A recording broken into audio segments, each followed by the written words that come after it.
What came as a shock was when they totally ignored our car's international passport and gave us a wrong vehicle type, so that now our insurance is 3 times as expensive. And then asked us extra $30 cash for some service fee. We asked many times, but they simply refused to provide us with a receipt. I don't think we've had any border crossings that have been so expensive. But lucky for us, we had no idea that corrupt officials were just the tip of the iceberg compared to what was still ahead. We tried to tell them, we tried to show them, nothing worked. In our minds, the worst was now behind, and so we started discovering this country with relatively good moods. And now that you're done swimming, a local guy sells, I don't know, 8 liters of shower water. We paid this man around $3 for this shower and left again with very mixed feelings. Swimming in it is super cool, but just the audacity of the guy. He understood English. We told him that's your grandma's ring. It's family relic in a way. And he came back to the same topic. He asked it again. Just some part has to be missing. And with every passing day in a country, such strange behavior was becoming more and more normal for us. Let's take the ancient city of Cherash. But of course, going anywhere near such beautiful places comes with a price. You just always have to be ready. Came to a archaeological site. Wanted to park. It says free parking on the door, and straight away after we arrive, a guy comes here and he's like, 5 dinar, which is like $7. 5 dinar, 5 dinar. It's not free parking here.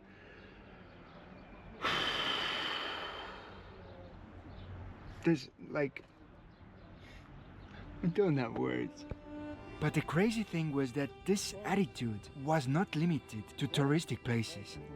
You already heard about the gas station, but it was even possible to be scammed by simple farmers. Once we stopped next to a highway to buy fresh watermelons straight from the source. We picked out 2 of them, yet the reality hit me when we were in a supermarket just half an hour later. Just feels sad. You wanna be kind, you like wanna support the farmer, but the price in supermarket is much cheaper. They're both local watermelons. The guy took full advantage of us, so that we're 2 clowns, gave us raw watermelon, asked us twice the price. It was such a horrible feeling, not being able to trust people around you. Yesterday, the guy said the chicken costs $3.50, which is like €5, something like this. And then in the end we gave him a 5, and he said like, yeah, this is good now. He doesn't want to give us anything back because of service charge for buying chicken. I'm so incredibly sad to say that not a single day in this country went by without us getting scammed or feeling cheated. And I know that there's some people who think that wherever tourists go, that they're supposed to pay double everything. But where is the logic in that? That you go traveling and that you're supposed to get scammed every second that you step outside into the street. And although I've visited more than 60 countries, never ever have I felt this in another place. Jordan really has so much to offer. It's such a diverse and beautiful land. But on every step, you are also reminded that for locals and people who live here, you are nothing more than just a soulless walking wallet. It was incredibly hard to spend time here. It just feels like crap. And having to constantly have your guards up was taking its toll on us. And if you don't believe what I'm saying, or think I'm exaggerating, let's finish this video together and head to the most visited tourist attraction of this country. So beautiful. Just look at those patterns. But sadly, on every step of the way, there is someone wanting to read you of your money. Some of these people are quite harmless.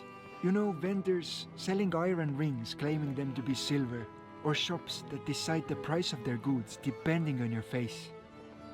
Yet sadly, the biggest scammers seem to be supported by the government themselves. You see, as soon as you walk into Petra, many people try to offer you a horse ride. Horses ride? The horse. Enjoy by horse so much. On your $70 ticket, this 5-minute horse ride is supposed to be included. These people get paid by the government to be there. But as soon as you jump on that horse, a $20 dip is expected. Because, well, they also get their share. I would really avoid taking a horse from here. And honestly, I didn't even ride one of those horses. But still, those guys threatened me. Don't let me to broken it, huh? What's included? Don't let me to broken your camera, because when I talk to you, you make a video for me, okay? So you're gonna broke my camera? Take it easy. It's not allowed. If you start threatening me, man, you're gonna have a bad time. You leave from here, please, yalla. And the fact that Jordan allows such operations to continue and actually pays them salaries to be there just told me much more than anything else could have about this land. In the earth.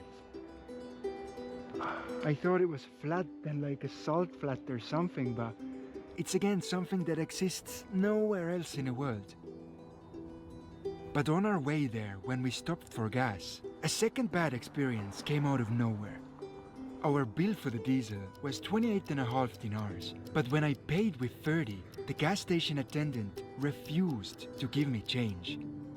I know it was just $2 difference, but it just felt so utterly rude and unfair.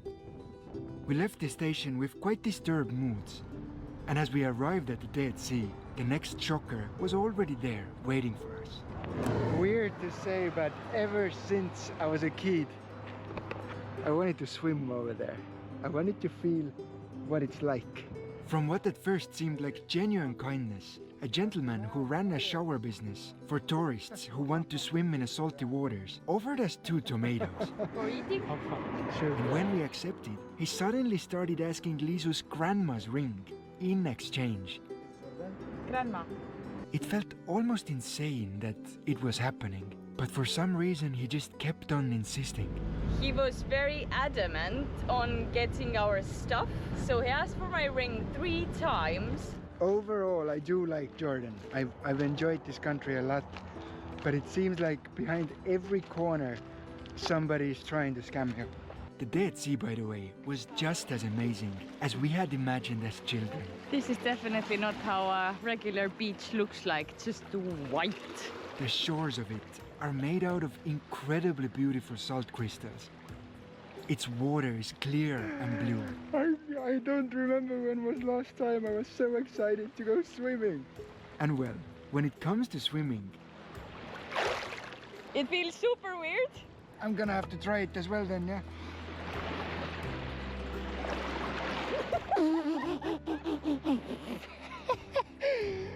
it almost feels like the So here we are, friends. Sorry for the long rant, but I guess now you understand why I never want to visit Jordan again. And perhaps even more importantly, I at least now feel that I'm finally authorized to say that Oman still is the most beautiful country you can visit in this region. Thank you so much for watching, and I really hope you'll join us